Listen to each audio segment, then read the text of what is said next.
नमस्कार। मैं अभिसार शर्मा और आज की यह बातचीत सीधा उन सब लोगों के लिए है जिनकी जिंदगी का एक लंबा अरसा इस भरोसे पर गुजरा है कि बुढ़ापे में कम से कम एक वो सहारा तो मिलेगा ही जिसकी गारंटी सरकार ने दी थी। यह उन लाखों चेहरों की कहानी है जो हर महीने की एक तारीख का इंतजार करते हैं, जिनके लिए पेंशन का मतलब सिर्फ पैसे नहीं बल्कि सम्मान, आजादी और जीने का एक बुनियादी हक है। अगर आप चाहते हैं कि ऐसे ही ज्वलंत मुद्दों पर आपकी जेब और आपके भविष्य से जुड़ी हर छोटी बड़ी खबर सबसे पहले, सबसे साफ और बिना किसी लाग लपेट के आप तक पहुंचे, तो इस चैनल को सब्सक्राइब करना मत भूलिएगा, क्योंकि पेंशन की दुनिया में अक्सर एक छोटी सी बदलाव भी किसी के पूरे जीवन की दिशा बदल सकती है। और हां, यह जानकारी किसी के काम की हो सकती है, तो इसे अपने उन सभी जानने वालों, रिश्तेदारों और दोस्तों तक जरूर भेजिए जो इस सुनहरे सफर के उस पड़ाव पर खड़े हैं।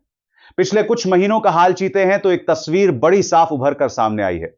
ईपीएस 95 पेंशनर्स का दर्द सड़कों पर उतर आया, आंदोलन हुए, हड़तालों का माहौल बना और आवाज इतनी बुलंद हुई कि सरकार की नींद भी खुली।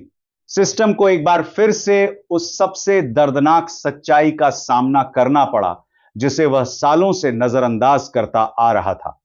वह सच्चाई यह थी कि जो पेंशन आज मिल रही है वह महज एक संख्या भर रह गई है। उस संख्या से बुजुर्गों के लिए दवा खरीदना, राशन का इंतजाम करना और छत का किराया देना, इन तीनों में से किसी एक को चुनने की मजबूरी बन गई है। यही वजह है कि मांग अब सिर्फ चिल्ला कर रह गई थी, वह एक ठोस समाधान की मांग बन गई थी और लगता है इस बार वह आवाज सुनी गई है। चर्चाओं का दौर तेज है।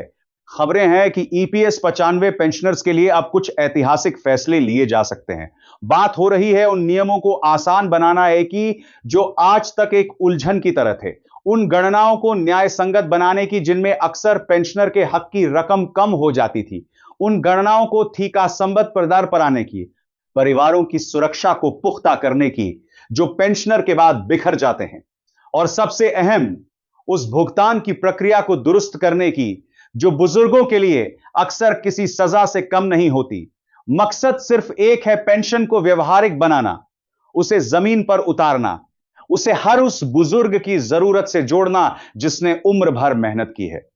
तो चलिए आज हर उस चर्चा को, हर उस संभावना को, हर उस मांग को बारी बारी से समझते हैं जो आपके भविष्य को नई दिशा दे सकती है। पहला मुद्दा, न्यूनतम सेवा अवधि की बाध्यता। सालों से एक नियम था कि अगर किसी कर्मचारी ने एक तय समय से कम नौकरी की है तो उसे नियमित पेंशन का हकदार नहीं माना जाता था। उसे बस इतना मिलता था कि उसके और उसके नियोक्ता ने जो पैसा डाला था वह एक मुट्ठ निकाल कर ले लो। यानी भविष्य सुरक्षित करने का जो सपना था वह अधूरा रह जाता था।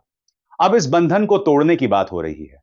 सोचा जा रहा है कि इस बाध्यता को खत्म किया जाए या कम से कम इतना उदार बनाया जाए कि जिन लोगों की नौकरी छोटी रही, जो बीच में ही छूट गई, वह भी पेंशन के दायरे में आ सके। यह बात सबसे ज्यादा उन लाखों लोगों के लिए अहम है जो असंगठित क्षेत्र में काम करते हैं, जिनकी नौकरी पर कभी पक्का ठिकाना नहीं रहा।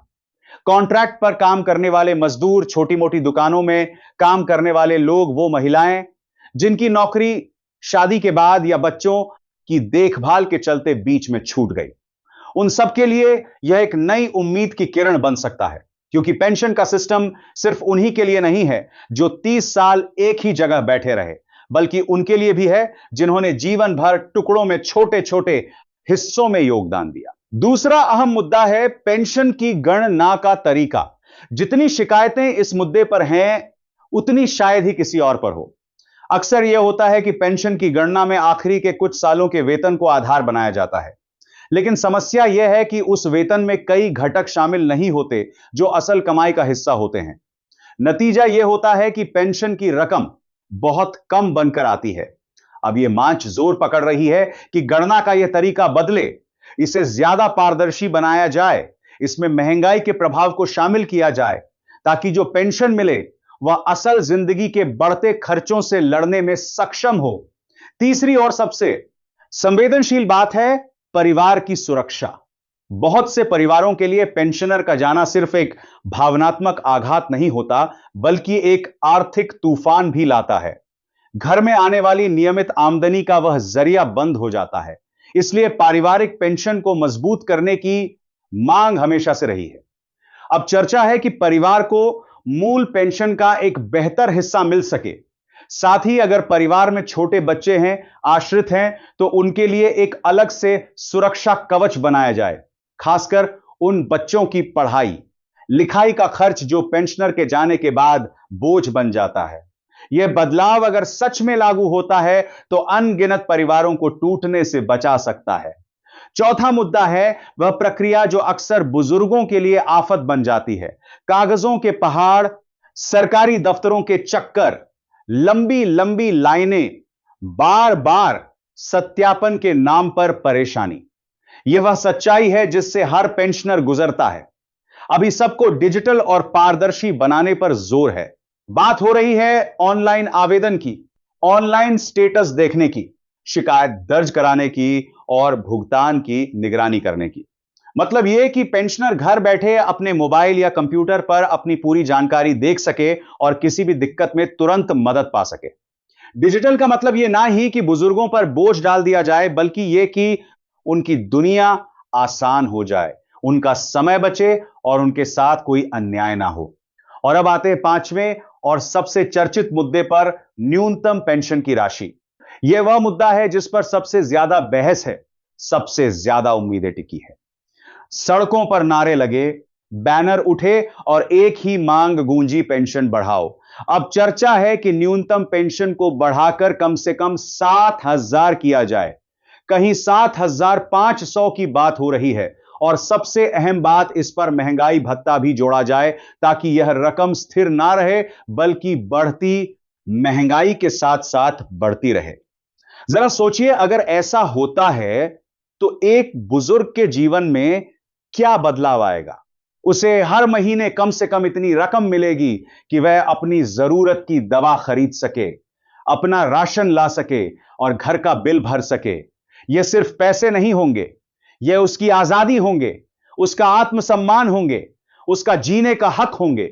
यह चर्चा इसलिए भी अहम है क्योंकि यह सिर्फ एक संख्या नहीं है, यह एक टर्निंग पॉइंट हो सकता है।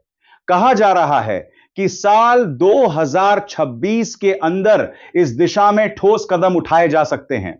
एक ऐसी व्यवस्था बनाई जा सकती है जिसमें न्यूनतम पेंशन एक तय स्तर पर हो और उस पर महंगाई राहत की व्यवस्था हो। इसके लिए अलग से फंड का इंतजाम करने की बात भी हो रही है ताकि भुगतान में कोई रुकावट ना आए।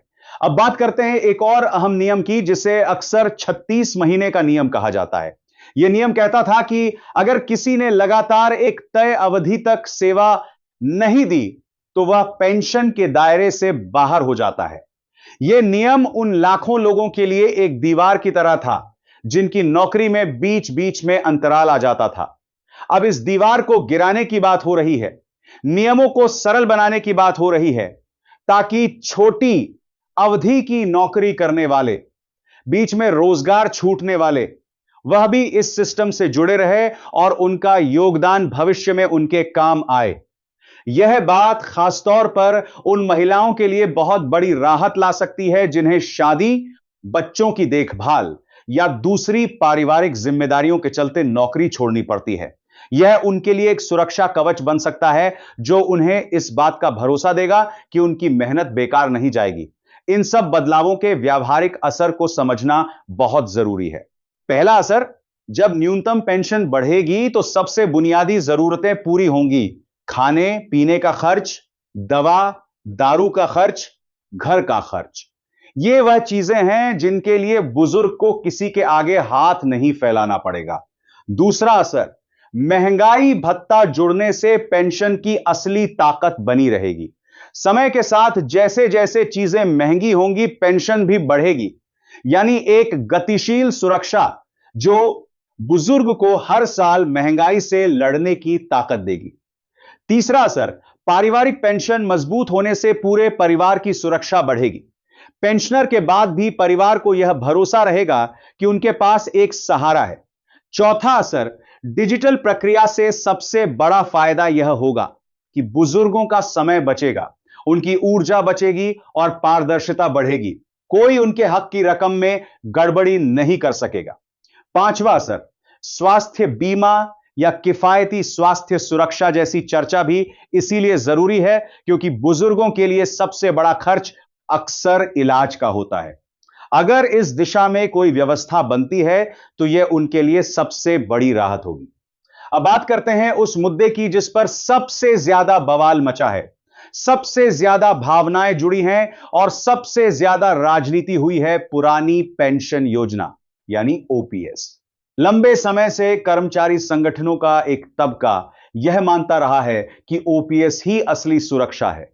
उसमें एक गारंटी थी, एक भरोसा था कि रिटायरमेंट के बाद आखिरी वेतन का एक तय हिस्सा अक्सर 50% हर महीने पेंशन के रूप में मिलेगा और उस पर महंगाई राहत भी मिलती रहेगी। इसके उलट नई पेंशन योजना यानी एनपीएस में यह गारंटी नहीं है। उसमें कर्मचारी और सरकार दोनों पैसा डालते हैं, लेकिन वह पैसा बाजार में निवेश होता है और बाजार का कोई भरोसा नहीं। कभी मुनाफा होगा तो कभी नुकसान। यही अनिश्चितता कर्मचारियों को सबसे ज्यादा डराती है। उन्हें लगता है कि रिटायरमेंट के बाद उनके पास कोई ठोस आधार नहीं बचेगा। यही वजह है कि ओपीएस की मांग सिर्फ एक भावनात्मक मांग नहीं रह गई है, यह एक सुरक्षा आधारित मांग बन गई है। अलग अलग राज्यों ने इस मांग को समझा और कुछ राज्यों ने तो अपने स्तर पर ओपीएस जैसी व्यवस्था बहाल भी कर दी है। इससे केंद्र पर दबाव तो बढ़ता ही है, साथ ही यह चर्चा का दायरा भी बड़ा करता है। कानूनी लड़ाइयां भी लड़ी जा रही हैं और यह माना जा रहा है कि साल 2026 तक इस मुद्दे पर बहस और तेज होगी।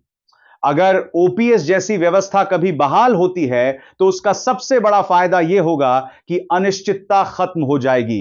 एक कर्मचारी आज ही जान सकेगा कि रिटायरमेंट के बाद उसे हर महीने कितने पैसे मिलेंगे, वह उसी हर महीने कितने पैसे मिलेंगे, वह उसी पैसे मिलेंगे हिसाब से अपनी जिंदगी की प्लानिंग कर सकेगा। उसे यह चिंता नहीं रहेगी कि बाजार में क्या होगा रहा है। ग्रेच्युटी, लीव एंड कैशमेंट और दूसरी सेवानिवृत्ति राशियों के साथ यह पेंशन मिलकर एक मजबूत आर्थिक स्थिति बनाएगी। वह अपनी जमा पूंजी को बिना खत्म किए आराम से जीवन जी सकेगा। और इन सबके बीच सबसे अहम बात जो हमेशा याद रखनी चाहिए वह है